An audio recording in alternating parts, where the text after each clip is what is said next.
स्वागत आहे तुमचं यश आराध्य यूट्यूब चॅनलमध्ये। काल तसेच रात्री 12 वाजता सीईटी सेलने तुमची PCM ची आन्सर की रिलीज केली। तशीच मला गॅरंटी आहे तुम्ही लगेच चेक केलं असेल की मला किती स्कोर येतोय, फिजिक्स मध्ये किती येतोय, केमिस्ट्री मध्ये किती येतोय आणि मॅथ्स मध्ये किती येतोय। हे नक्कीच आतुरतेने तुम्ही सगळी लोक 12 वाजता वाट बघत होता। मला माहिती आहे की सगळ्यांच्या मनात जसंच आपला स्कोर बघितला हाच प्रश्न पडला असणार आहे, नेमके मार्क्स किती लागतात मला इंजिनिअरिंग कॉलेजमध्ये जाण्यासाठी।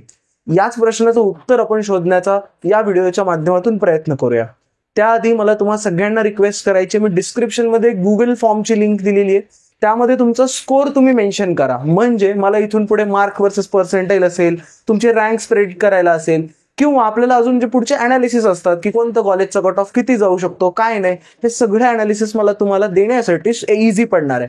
आणि आपण हाही प्रयत्न करूया की शिफ्ट मध्ये कोण टॉपर आलेला आहे हे पण आपण त्या गुगल फॉर्म मधून शोधण्याचा प्रयत्न करूया। कारण प्रत्येकाने आपल्या तुमचं जे नाव आहे आणि तुमची सिटी टाकून तिथे फक्त तुमचा स्कोर नक्की मेन्शन करा, म्हणजे मला तुमच्यापर्यंत तो मेसेज पोहोचणार आहे। आता तुम्ही नक्की स्कोर चेक केला असेल, कुणाचा 80 आला असेल, कुणाला 100, कुणाला 120, कुणाला 130, कुणाला 150 सुद्धा स्कोर आला असेल। मग प्रत्येकाच्या मनात प्रश्न पडलाय की एक प्रश्न आहे की नेमके मार्क्स लागतात किती, म्हणजे मला एवढे मार्क्स असतील तर मी सेफ साईड आहे। किंवा दुसरा प्रश्न असा असू शकतो की ह्या मार्क्सवर मला कॉलेज कोणतं मिळणार। हेच दोन प्रश्न प्रत्येक पालक आणि प्रत्येक विद्यार्थ्याच्या मनात आहेत। लक्षात काय घेतलं पाहिजे मी तुम्हाला सांगतो। इंजिनिअरिंग मध्ये इंजिनिअरिंग म्हणजे आपण सीईटीचा जेव्हा विचार करतो, सगळ्यात पहिली गोष्ट तुमच्या लक्षात आली पाहिजे की नंबर ऑफ स्टुडंट्स अप्लाय, म्हणजे किती लोक अप्लाय करतात इंजिनिअरिंगच्या जागेसाठी आणि किती जागा आहेत। ओके, तर सरप्लस जागा आपल्याकडे आहेत, म्हणजे लक्षात येते तुमच्या, म्हणजे जर समजा 100 मुलांना इंजिनिअरिंग करायची तर आपल्याकडे 130 जागा आहेत। त्यामुळे असं नाही होणार आहे की तुम्हाला कॉलेज नाही मिळणार आहे, तुम्हाला प्रत्येकाला कॉलेज मिळणार आहे। सगळ्यात पहिली गोष्ट ही क्लिअर करा। मी मुद्द्यावर येतोय, मी प्रत्येक गोष्ट तुम्हाला क्लिअर करायचा प्रयत्न करतोय। आजकाल काय झालंय की आपण शॉर्ट्स व्हिडिओ बघायची सवय लागली आपल्याला, है ना, आणि शॉर्ट्स व्हिडिओमध्येच आपल्याला काउन्सिलिंग व्हावी अशी वाटते।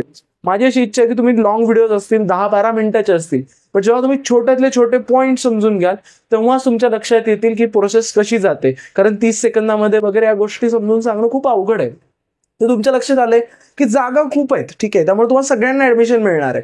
पण महत्वाचं काय की मला चांगल्या कॉलेजमध्ये ऍडमिशन मिळणं महत्वाचं आहे। म्हणून कॉलेजेसला मी क्लासिफाय करतो टियर 1, टियर 2, टियर 3, ठीक आहे।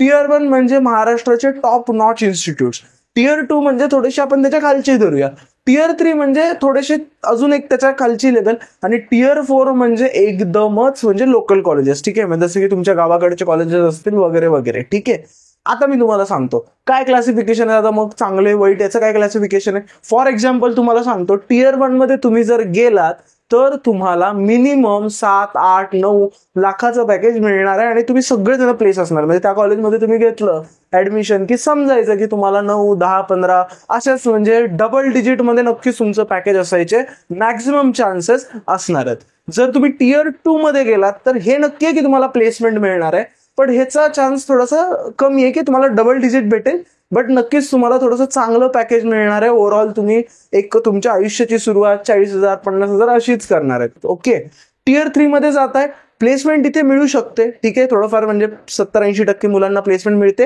आणि ॲव्हरेजली 30-35,000 सॅलरी तुमची इनिशिएट होते, अशी तुमची इंजिनिअरिंग जशी कंप्लीट होते तशी। टियर 4 मध्ये मात्र जॉब मिळण्याची गॅरंटी कमी असते, कारण तिथे कंपनीज कमी व्हिजिट करतात।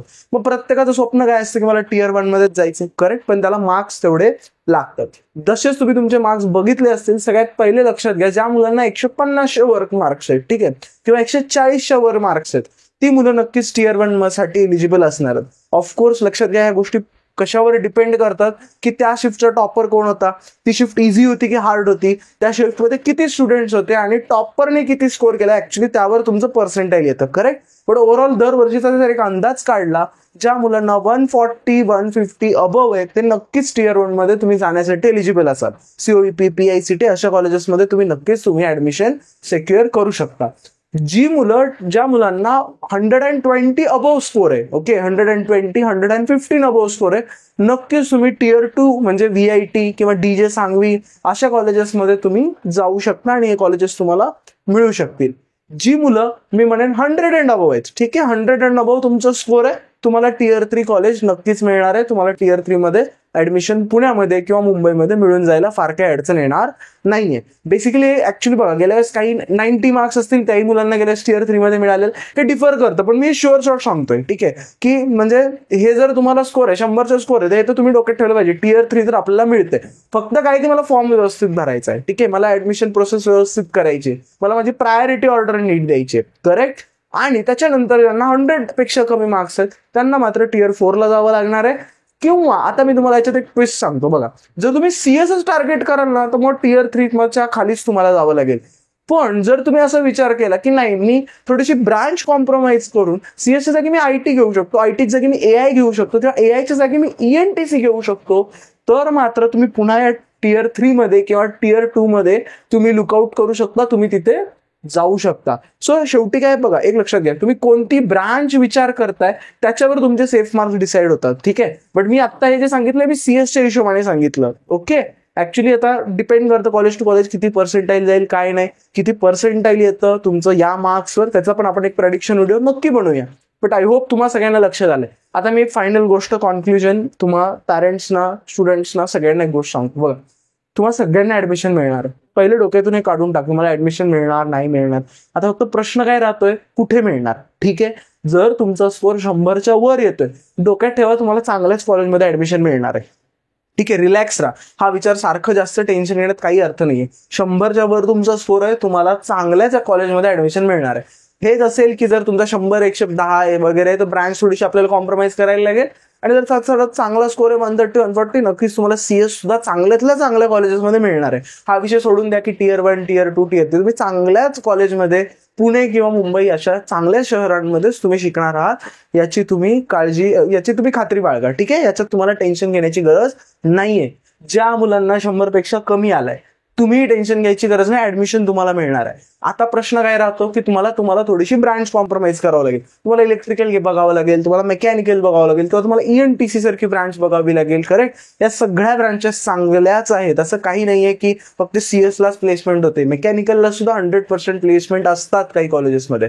सो पॅनिक होण्याची गरज नाहीये, सगळ्यांना तुम्हाला ऍडमिशन मिळणार आहे. मी फक्त एक गोष्ट तुम्हाला सजेस्ट करेन, आतापासून माहिती काढायला चालू करा. मी जरी रोज व्हिडिओ टाकतोय तरी मी प्रत्येक छोट्या कॉलेजचा रिव्ह्यू तुम्हाला देऊ शकत नाहीये, कारण आपल्याला टाइम लिमिट आहे. बट मी सगळ्यांना काय सजेस्ट करेन, जे काही तुमचे मार्क्स आले, जसं मी तुम्हाला सांगितलं, आता तुम्हाला जर 100च्या आसपास मार्क आले, तुमच्या लक्षात आलं पाहिजे टियर 1 नाही मिळणार आहे, तर ठीक आहे ना, टियर 2 टियर 3 ची तरी लिस्ट बनवायला चालू करा. विचार करा, पुण्यामध्ये मला कोणते कोणते कॉलेजेस मिळू शकतात, मला मुंबईमध्ये कोणते कोणते कॉलेजेस मिळू शकतात, एक आयडिया घ्या.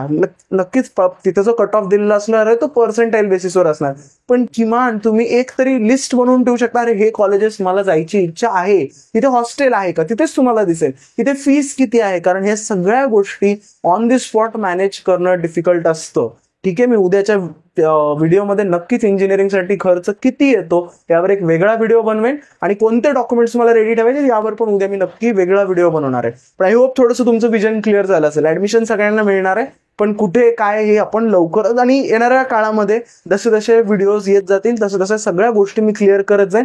आज एक अंधुक आयडिया मी तुम्हाला देतोय बघा. आज तुमचे मार्क्स आलेत, तुम्हाला सांगू, आज आपलं थोडंसं चित्र क्लिअर झालं की तुम्ही कुठे जाणार. ज्या दिवशी पर्सेंटाईल येतील अजून थोडं आपल्या डोळ्यासमोरचं चित्र क्लिअर होईल. ज्या दिवशी रँक येतील खूपच चित्र क्लिअर होईल, एकदम तुम्हाला दिसायला लागेल की हेच कॉलेज मला मिळणार आहे, या 2-3 कॉलेजमध्ये मला ऍडमिशन मिळू शकतं आणि मिळणार आहे, आणि नंतर तुमची अलॉटमेंट असतेच, ठीक आहे. बट आज अंधुक तुम्हाला आयडिया येईल की अरे मी इकडे जाणार आहे की मी इथं बसतोय, ठीक आहे. मी सगळ्यांना सजेस्ट करेन, कमी मार्क्स आले असतील तरी घाबरू नका. मी तुम्हाला सांगू, कित्येकदा असं होतं कमी पर्सेंटाईलच्या मुलांना चांगले कॉलेजेस मिळून जातात, कारण मुलं फॉर्म भरण्यात चुकतात. कित्येकदा एखादी जागा वॅकंट राहते ती तुम्हाला मिळून जाते. तुम्ही ऍडमिशन प्रोसेसमध्ये तयारी करा, ठीक आहे. तुम्ही हा विचार करू नका की मी ड्रॉपच घेणार आहे किंवा मला इकडे जायचंच नाही, मी प्रयत्नच कशाला, असं नका विचार करू. तुम्ही फक्त फॉर्म भरा, व्यवस्थित प्रायोरिटी द्या. कधी कधी नशीब चालत असतं, आणि माझा त्याच्यावर खूप विश्वास आहे, कारण मी खूप गोष्टी बघितल्यात. तुम्ही गेल्या वेळेसचे VITचे कॉलेजमध्ये जा, ते बघा, तुम्हाला 10% सुद्धा मुलगा त्या कॉलेजमध्ये दिसेल. का? कारण त्याने स्पॉट राऊंडने गेलं, त्यानं धीर धरला. त्याने जर ठरवलं असं नाही मला करायचंच नाही, तर तो जाऊ शकला नसता. लक्षात घ्या, भरपूर ऑप्शन्स असतात, भरपूर वेज असतात.